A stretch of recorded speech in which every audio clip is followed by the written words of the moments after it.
Mas danke para portar presente, para mostrar boneiro completo com a atividade que ainda bom organizar de clausura de vacância está em full swing na Rudy Bosom.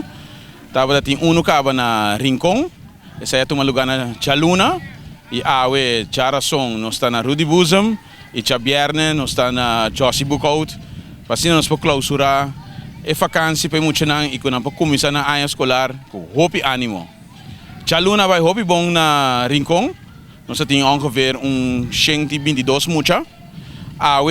Nós podemos ver a pick-up mas ainda e muitos não está hope excited, não está passando de bouncer nós temos wegan de antes, vários wegan de antes, nós temos denksport também e também nós sabemos que algo novo tá com carreta de Hot Wheels.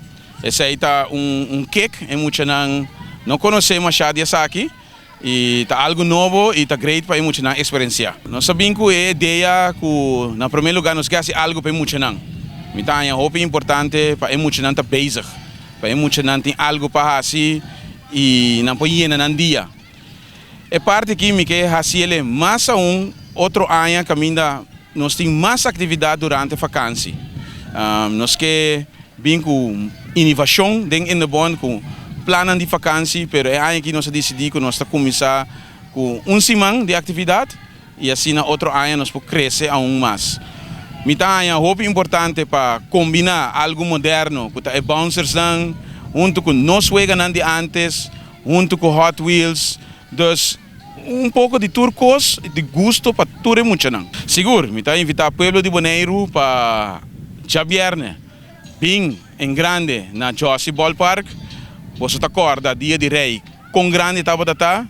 Nós quer ser ainda mais grande e Chabierne o caminha também tem mais atividade e nós também tem alguma surpresa também. Não que mencionei turcos, pero você lo vai algum coisa que nós temos na Rudy Bosom, pero também trazer alguma surpresa mais para Chabierne o dus. É uma cabine caba, bol bebini para Chabierne. É uma não experiência ainda. Bem Chabierne para sobra e também algo em grande para Chabierne o.